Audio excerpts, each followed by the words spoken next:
Birth, Lecture 1.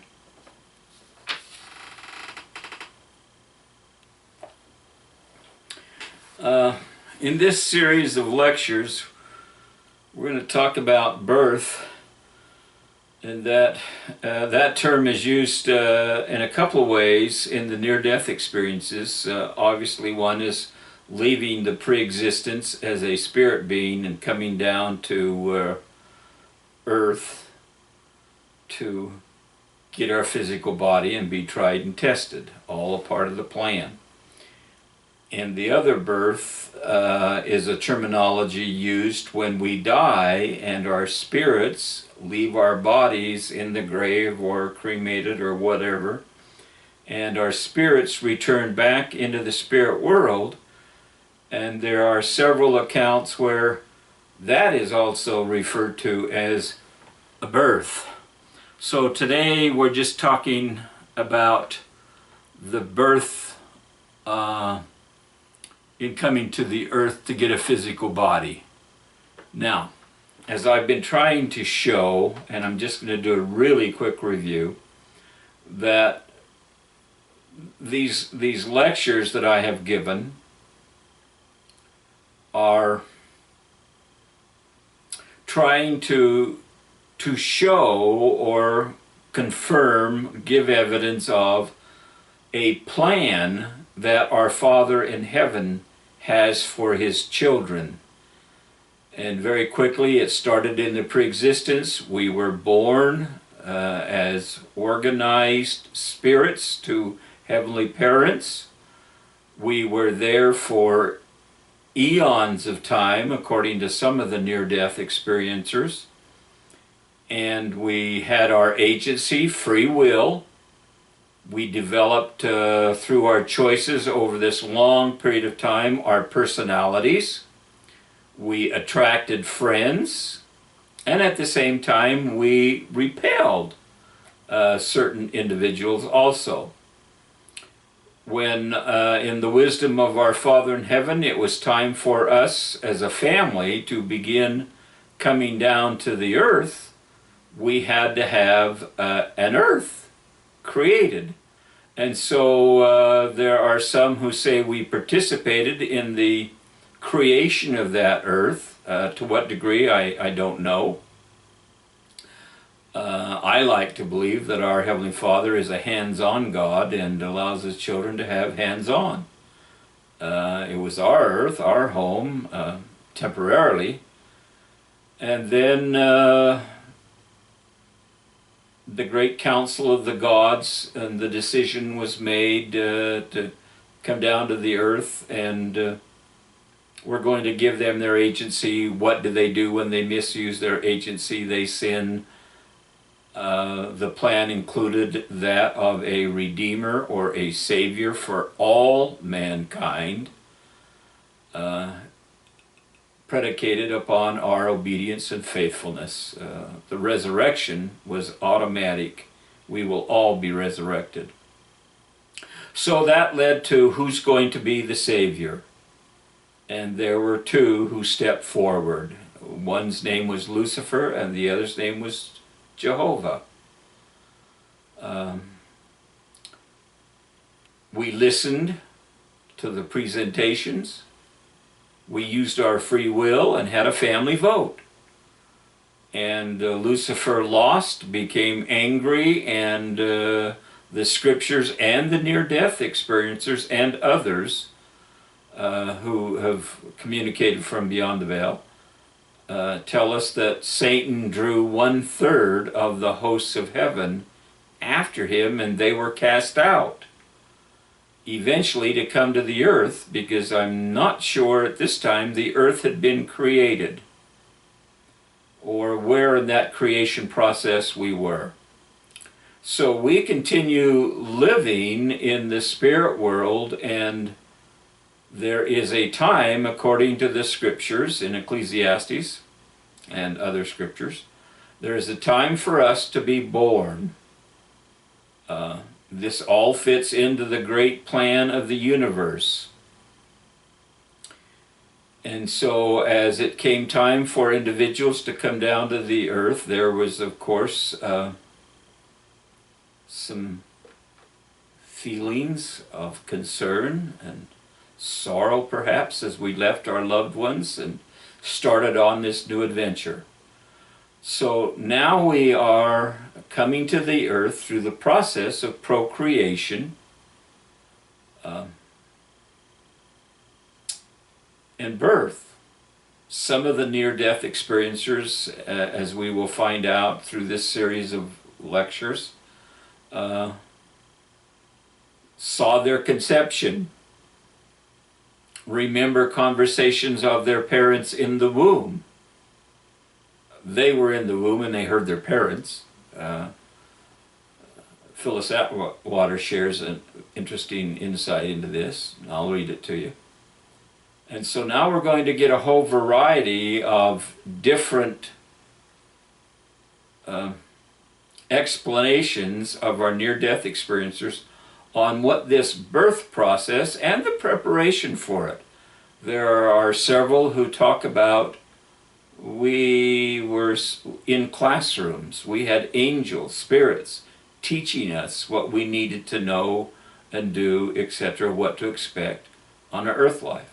We get into the idea of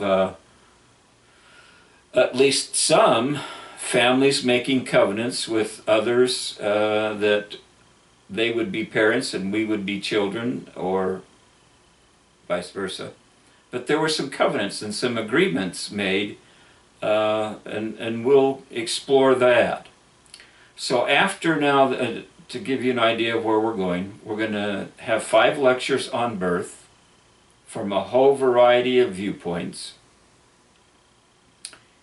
And for the most part, I will save abortion. I will save miscarriage for a separate lecture, although they might well be included in this birth section. And then from there, we're going to talk about, all right, we're on the earth, we've got our bodies, now what? And lots to share with you about, again, a part of the plan where Heavenly Father not only has a plan for the universe, which already should be posted, but He has a plan which we agreed to with each individual child. And so that's where we're going to go after this series. So, let's get started. I Saw Heaven by Lawrence Tooley.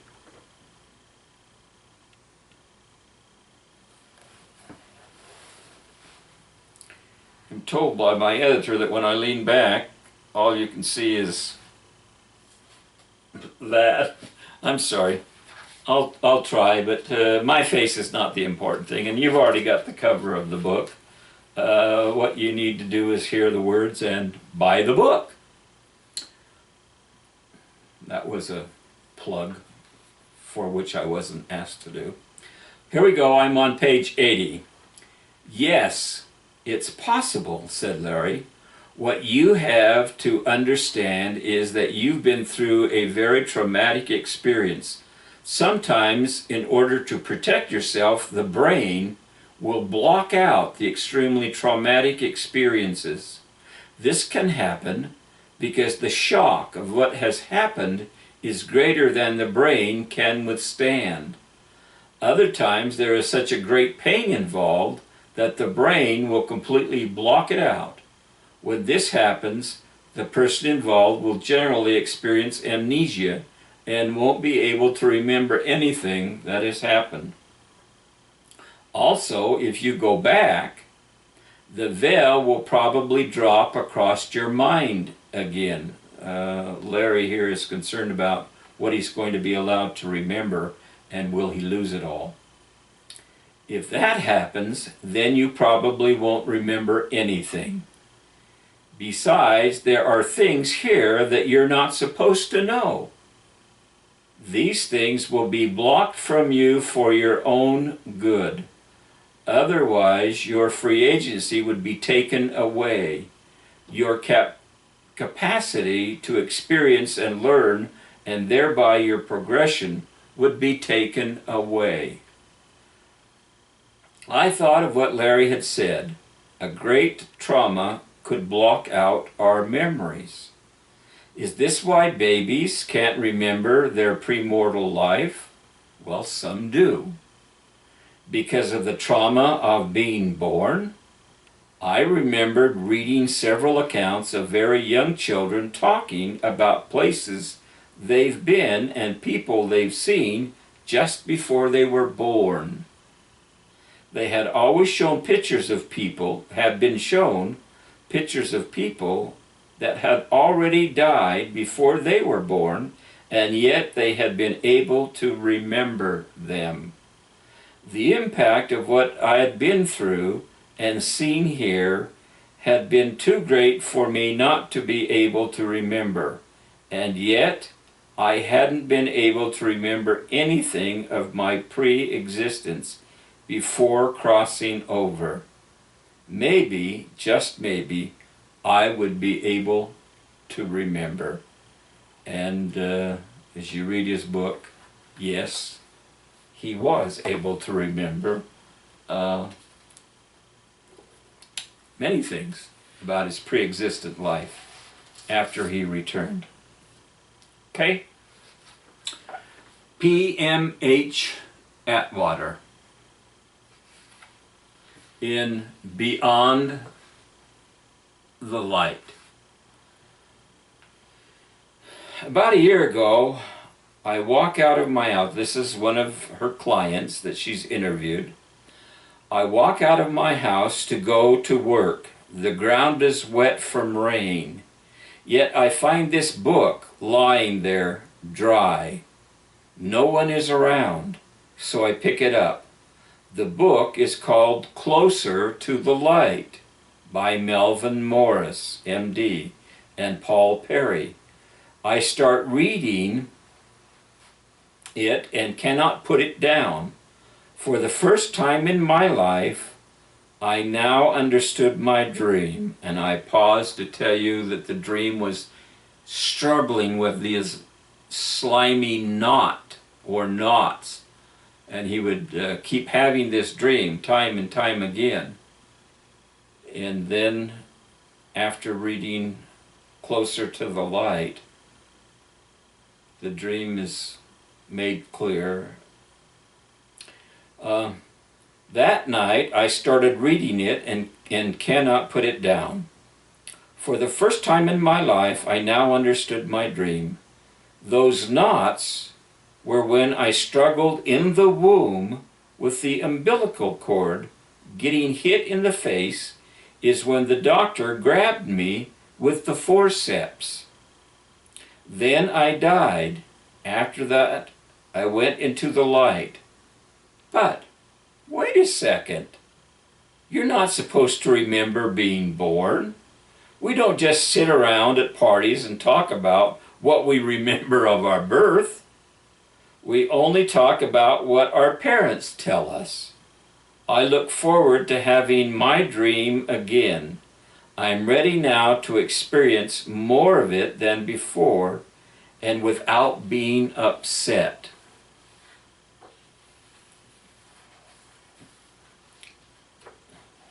That was on page 23.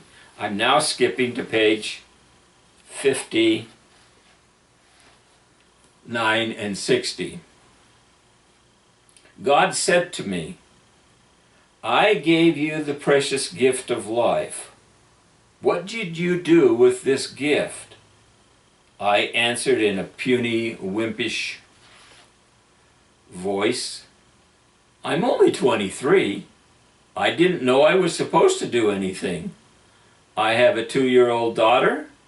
I spend my time and energy on her. It wasn't a good answer, but it was the truth. I was the judge and I was satisfied. I guess that was what God wanted.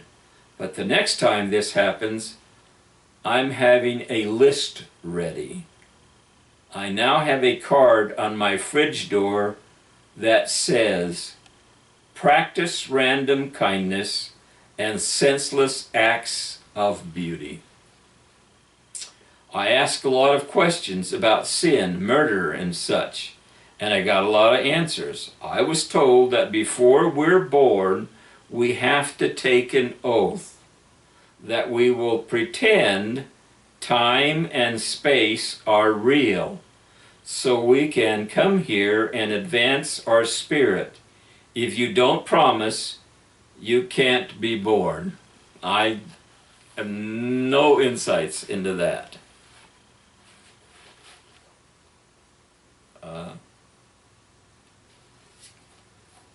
That doesn't compute with my understanding about God, but maybe there's something there that I've missed. Okay, page 67, again, Atwater. Carter Mills could not look Jesus in the face as he perceived himself as naked and unfit for such an audience. After some coaxing from Jesus, he felt more at ease. "I'm going to judge you," Jesus said. Instantly, Carter Mills' whole life began to play out, starting at birth. He relived being a tiny spark of light traveling to earth as soon as egg and sperm met, and entering his mother's womb. In mere seconds, he had to choose hair color and eyes out of the genetic material available to him and any genes that might give him the body he would need. He bypassed the gene for club-footedness, then watched from a soul's perspective as cells subdivided. He could hear his parents whenever they spoke and feel their emotions. But any knowledge of his past lives dissolved. Birth was a shock. Awful lights, giant people, eyes peering over face masks. His only comfort was his mother. Interesting things there.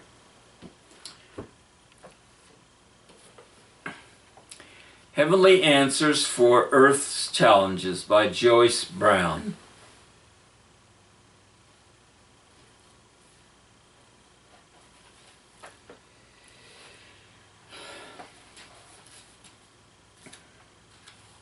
Trying to be conscious not to lean back. When I was on the other side, I wondered about life before birth and whether I had wanted to be born or had a choice about it. My question was answered profoundly in these quick glimpses of premortality. I distinctly remembered with a burst of happiness some of the excitement I had felt about coming to Earth. I knew I was not alone in this excitement. All of us were eager to participate in this plan. We were not lukewarm about this. We were exuberant. With this realization and refreshing of my memory, I felt repentant for having wondered whether I had wanted to be born. The answer was so obviously yes. My remembrance of the premortal world while on the other side reawakened my feelings and knowledge about the wonders connected to being born, having a body, and being part of this eternal plan. With a bright awareness, I recalled that I wanted to help make the earth a better place for those who would come after me and be a part of the whole. We'll have a series of lectures on the whole, spelled with a W. My birth on earth was for a purpose which I accepted and wanted to accomplish. I wanted to be a part of the group who were creating benefits for others in the world. I knew that each choice made on earth can have far-reaching effects. Every person and every choice matters more than we can realize at the time.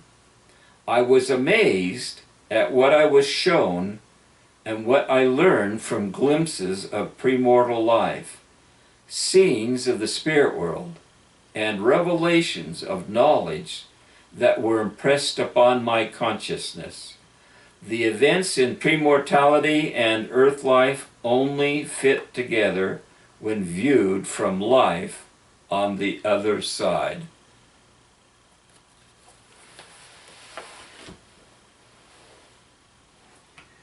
Okay, we're going to continue on.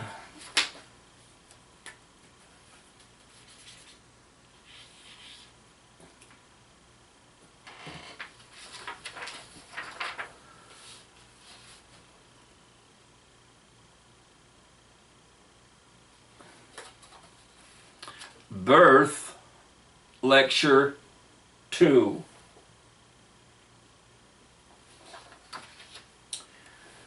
In this lecture, number 2, I'm going to refer one or two stories to this book, Led by the Hand of Christ, by Suzanne Freeman.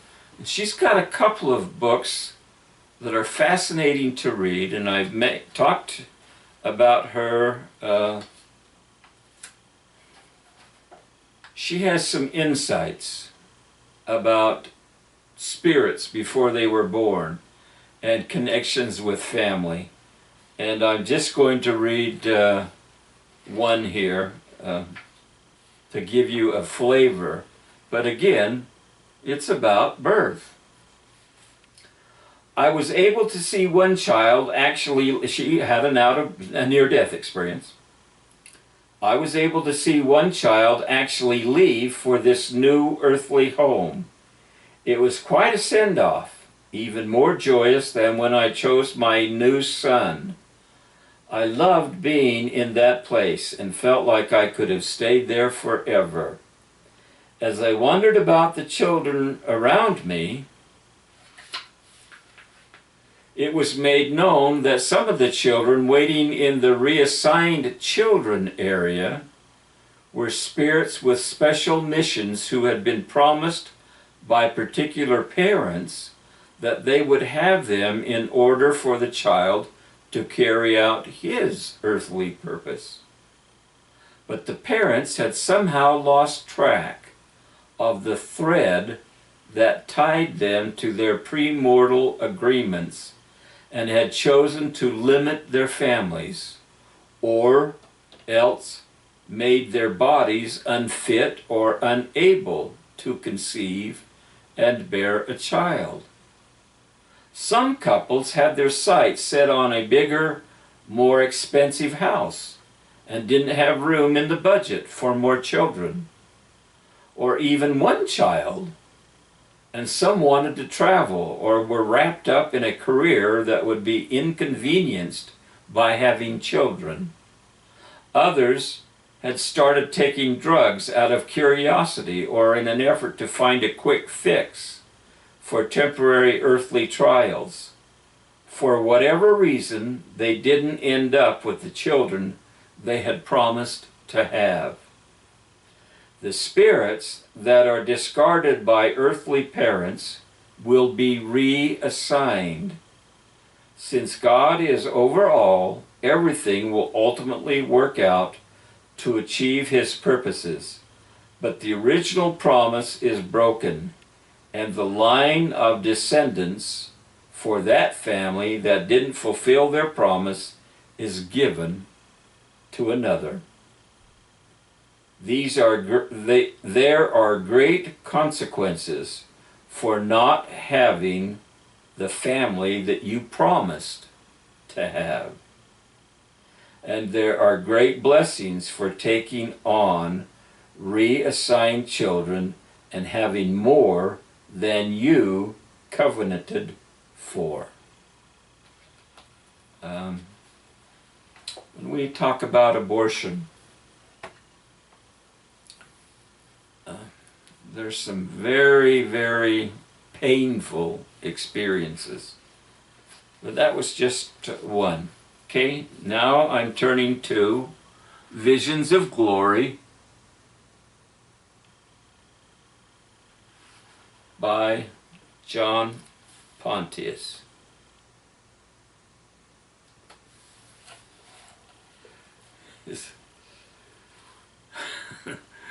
I read, I share, you decide. At this moment, I began to see a vision of my whole life, because I had this new ability to comprehend so many things at once. The vision was all-absorbing and important and curious to me, but I still had a full comprehension of each doctor and nurse around me and what was happening to my body. The first thing I saw was my mother carrying me in her womb. I didn't just see her, I completely comprehended her. Her whole life, her pain and sorrows, every thought she had had, every decision she had made, every emotion she had felt, I realized that in all my life, I actually did not know my mother at all. I had always looked at her from a child's perspective, and I had never been able to excuse her entirely for not wanting me. She had told me the story of how my biological father had left her pregnant, penniless, and homeless. She had never spoken unkindly of the fact that I had been born. However, she had made it clear throughout my life that we children were a great burden to her, and that she was left to do it all alone, with no help.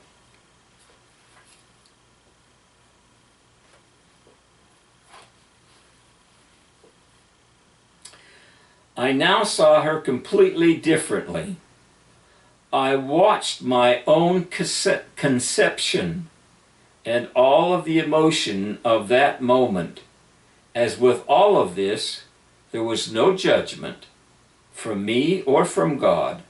I felt no emotions about it, except increased compassion for my mother. Now I'm going to skip some, but summarize that he spends a page and a half here talking about the trials that his mother went through, raising the two children without help, and her struggles and some of the feelings that she had. Now I'm quoting again. I saw all of the events of her, his mother, her life leading up to her going to the hospital to deliver me. I felt her fear and anger every step of the way. She was not healthy, either physically or emotionally. The dark emotion of those days had sapped her life and robbed my unborn body of the vitality it needed to survive. I watched my mother in labor and was amazed to see many angels attending my birth. Now this is a part of his life review. Two of the nurses in the delivery room were not mortals, but were angels. They were either translated persons or resurrected, because they had bodies. They acted like the other nurses, showing emotion and taking orders, but they were only there to help this woman and her child who was dying at birth. My mother felt so alone. Her main emotion was of abandonment and sadness. She didn't know anything about these angels that were there helping her, which seemed to be the case in most angelic interventions. We are aware of only little of what the angels do. In her pain of giving birth under these sad circumstances, she didn't realize that all of these spirit people were there, intervening, protecting, and bringing forth life. Even in her despair, divinely commissioned beings were there giving her strength, and lovingly helping her so that she and I could have a life together. As I was watching my own birth, I saw that my little stillborn body was indeed black and dark blue. I watched the nurse check for a heartbeat with a stethoscope. When there was nothing, she wrapped me in a newspaper because I was covered with blood and dark fluids. I even smelled bad, and she didn't want to soil hospital towels. She sadly placed me in the sink and returned to the operation. The two nurses who were assigned to care for my newborn body turned away from my mother and began working with me in spite of the fact that I was dead. I realized that these two were angels, and they were assisted by other unseen angels, streaming forth from heaven's portals. I stepped closer to them. They had pulled upon the newspaper to reveal my pinched little face. It was black in color, covered in blood. And had I been in my mortal self, the sight of it surely would have made me ill. In spirit form, I found it curious and sad, and even more interesting that these two nurses were moving their hands in and out of my body. It was almost as if they were giving the CPR, but their hands were actually entering my little body.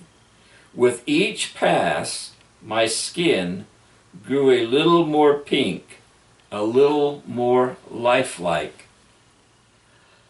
I could hear them speaking spiritually to one another, coordinating and focusing their rescue efforts. Much of their speech was praise and praying.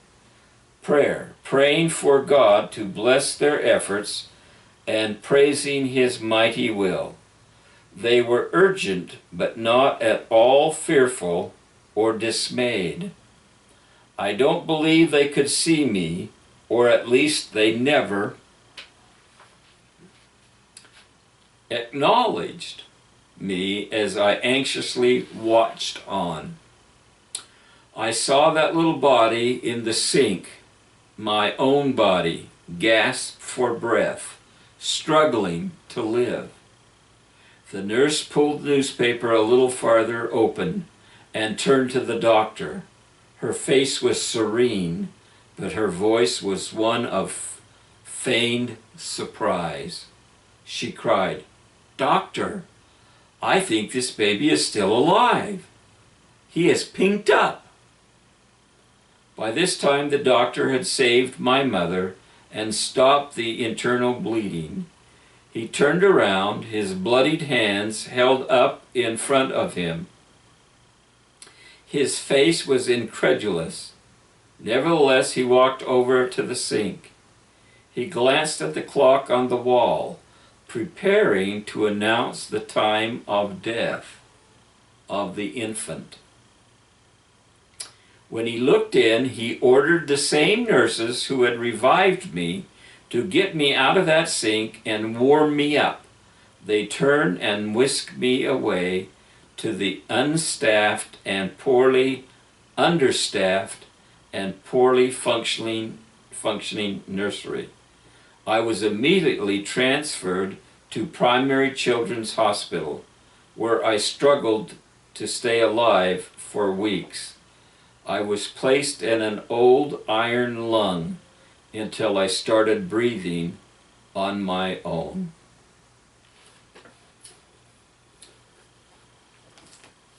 Well, most of us know what our parents say. And the exception to that is those who have had near-death experience or out-of-body experiences. Okay?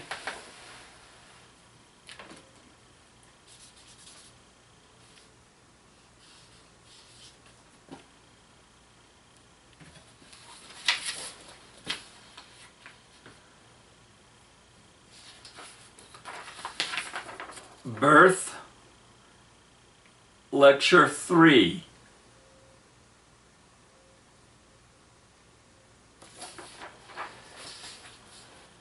You know, I'm getting better at this. The Castaways. Sarah Hinsey has several books about abortion, miscarriage, the life of babies before, in the pre-existence, relationships with siblings, and especially relationships with parents.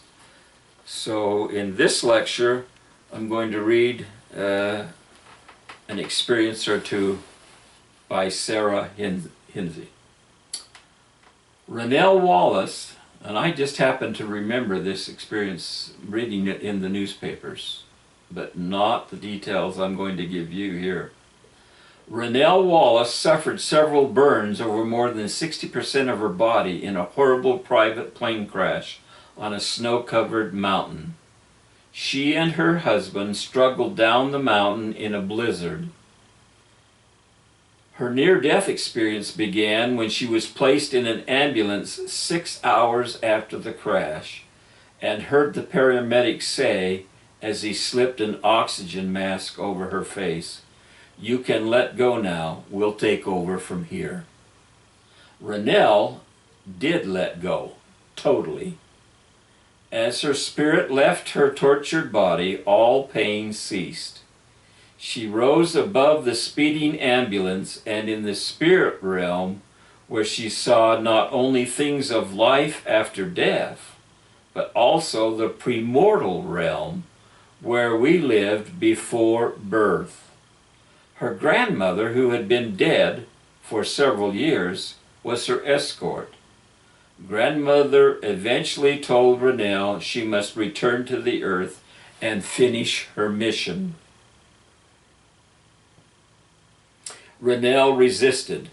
She did not want to leave the glorious peace and love of the heavenly realm and return to a pain-filled mortal body. An astonishing turn of events convinced her to return to the earth. And what I'm going to share now was not in the newspaper article. I sensed my grandmother's awareness that time was growing short. "You must go," she said. "Your mission isn't complete. No, I'm not returning to that body. I am not going back." In response, my grandmother swept out her arm and commanded, "Look."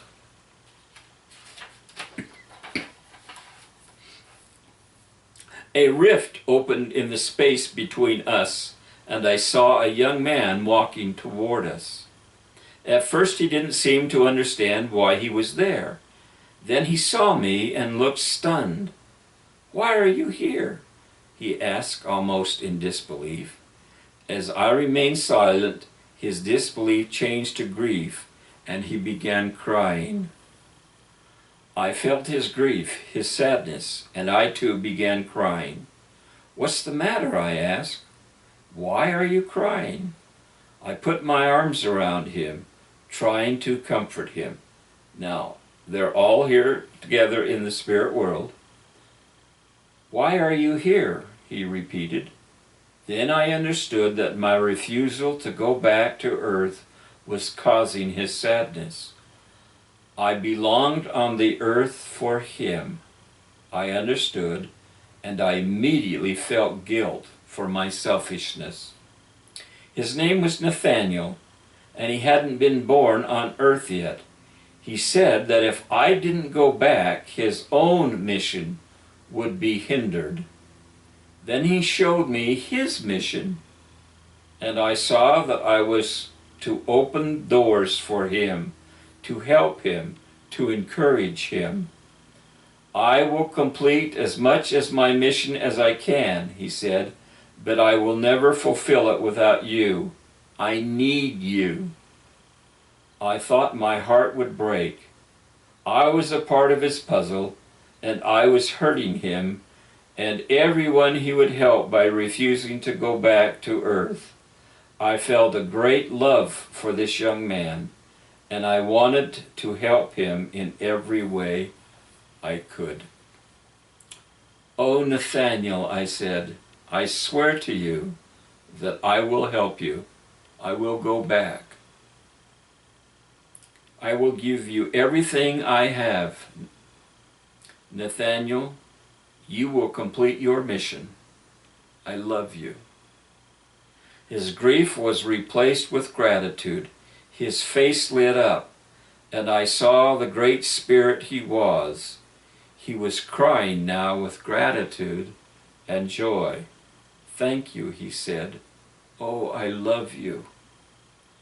My grandmother took my hand and drew me away.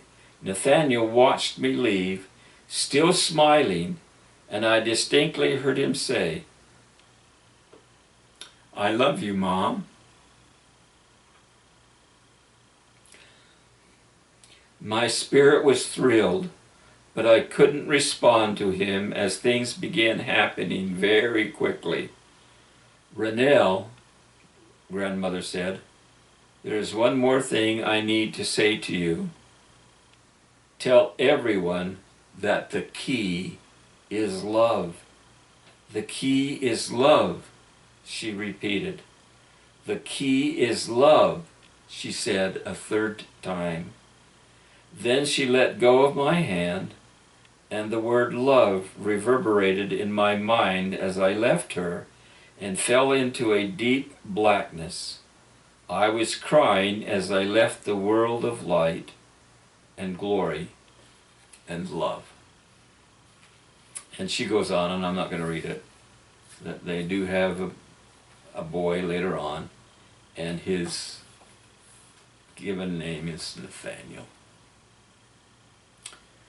Okay, here's an interesting story about birth in a different way, but it's by a man. "I was neither agnostic or atheistic. I was too busy being a hedonistic and materialistic nightclub owner to be bothered with such things. That all changed on a hot July 2nd in 1984. In a moment of rage, I attacked and tried to strangle a business associate, and I think I have shared or will share his story later. Then all of a sudden I was the one who could not breathe. I felt my lungs collapse. My heart stopped beating and fell into a state of unconsciousness. The next thing I knew, I was in an ambulance, hearing a paramedic say, 'I have no vitals. We are losing him.' Suddenly I found myself floating up out of the ambulance and into a tunnel of light. When I reached the end of that tunnel, I found myself enveloped in an intense and loving light. And I stand before you today to tell you that I believe I found myself in the presence of God. During this experience, I watched a kaleidoscopic view of my life. I saw glimpses of the future of my life. I could not possibly tell you everything that I experienced that night in today's brief forum. Today I want to paraphrase the portion of my manuscript that is pertinent to the controversy before us. I found myself in the presence of a beautiful, radiant, and angelic being. She became known to me as the Lady of Light. At one point during my experience, the Lady of Light showed me a small group of toddler-aged children who were playing in a heavenly garden. At first I focused my attention on two of the children who were to the right of the group. They drew my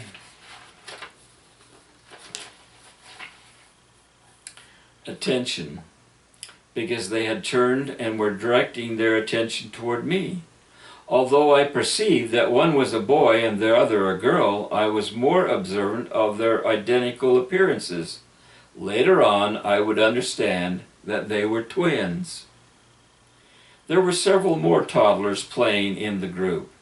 As I focused my attention on each of them, they looked directly and longingly toward me as if they were seeking some acknowledgement or understanding from me. I perceived that I should have known these children, but I was confused by the scene. I conveyed to the Lady of Light that I needed to understand the scene before me and that I was confused by it. The Lady of Light responded by introducing me into another scene. I became fully involved as a personage in this scene, emotionally filled with tremendous love, joy, and pride. I was standing with a group of people who I did not immediately recognize, except for a handsome young man dressed in a cap and gown. The scene was on an academic campus, and it was a bright, sunny, and glorious day. I was filled with love, joy, and pride for the young man who was celebrating his graduation. I was quickly back in the heavenly garden and filled with questions. I conveyed to the Lady of Light that I wanted to know the meaning of these visions. I did not have any children, nor did I plan on having children. I thought of children as an inconvenience and a nuisance. They had no place in my life as far as I was concerned. I was perplexed by my reaction to the scene of the young man at his graduation.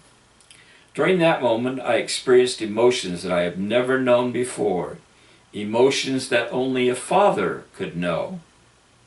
But I was not a father, or so I thought. As far as I was concerned, I did not have any children. The prospect of such a long-term commitment was actually frightening to me. As I conveyed those thoughts and emotions, the group of children slowly vanished, disappearing before my eyes. I immediately felt an excruciating loss, a terrible, heart-wrenching, and aching pain. I was feeling the pain of the loss of these children. I then realized who these children were. During my earthly life, the opportunities to have children were presented to me on several occasions. Since I did not view children as being part of my life, and because I perceived that these children would be inconveniences in my life, I chose not to have them. I chose to be a part of a decision to abort them and not bring these children into the world. Clearly, I could now see that these children were not choices. I realized that they were the spirits of souls that were intended to be my children during my earth life. They were the opportunities that I had decided were inconveniences. I pondered the scene I had just witnessed for what seemed like a long period of time. Then a small boy appeared in the garden from the direction of the Lady of Light. The boy was very strong and full of life. He had blonde hair that was almost golden, and the biggest blue eyes I had ever seen. I perceived that the child was being shown to me in a protective environment because I would also be given the opportunity in the future to protect a little boy. I perceived that this boy was to be that opportunity. I turned to the Lady of Light and conveyed to her that I wanted to know who this boy was and what was the significance of the scene before me. I didn't have children. I didn't anticipate having children. Was this little boy to be my son? The Lady of Light responded, truly, he is a son of God. I found myself being sent back to my body. I didn't want to be back here, but God didn't want me up there either, and it was His decision, not mine.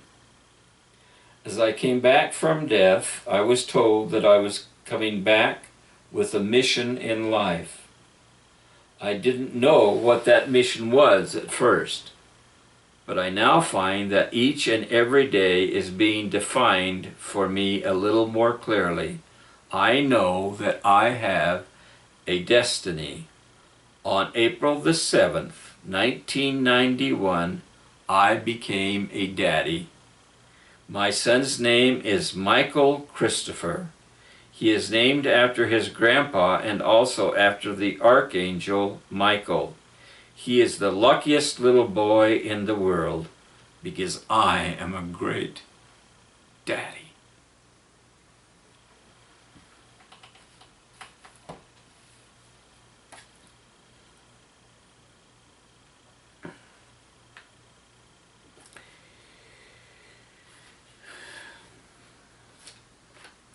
The last one,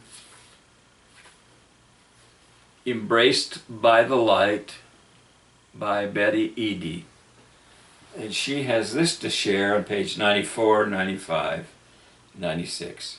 After watching the spirits trying to corral these two young people together in the spirit world, these two mortals, my attention turned to other spirits making preparations to go to Earth. One exceptionally brilliant and dynamic spirit was just entering his mother's womb. He had chosen to enter this world mentally handicapped. He had chosen. He was very excited about this opportunity and was aware of the growth he and his parents would achieve. The three of them had bonded with each other and planned for this arrangement long before. He chose to begin his mortal life as at his body's conception. And I watched his spirit move into the womb and into the newly formed life. He was anxious to feel the great love of his mortal parents. I wished we could be in a room, whoever you are, wherever you are, whatever your experiences are, and just talk about the possibilities and implications in what I'm sharing with you in these series of lectures. Some marvelous insights might come. I learned that spirits can choose to enter their mother's body at any stage of her pregnancy. Once there, they immediately begin experiencing mortality. Abortion, I was told, is contrary to that which is natural. The spirit coming into the body feels a sense of rejection and sorrow. It knows that the body was to be his, whether it was conceived out of wedlock, or was handicapped, or was only strong enough to live a few hours. But the spirit also feels compassion for its mother, knowing that she made a decision based on the knowledge that she had. I saw many spirits who would only come to the earth for a short time, living only hours or days after their birth. They were as excited as the others, knowing that they had a purpose to fulfill. I understood that their deaths had been appointed before their births, as well as were all of ours. Time to be born and a time to die.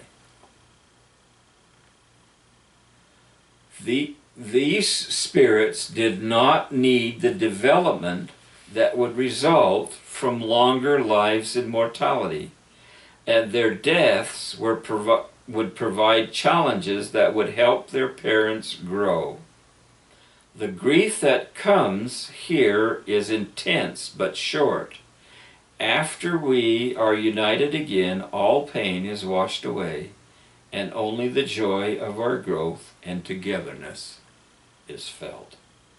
I was surprised at how many plans and decisions were made for the benefit of others. We were all willing to make sacrifices for others. Everything is done for the growth of the Spirit.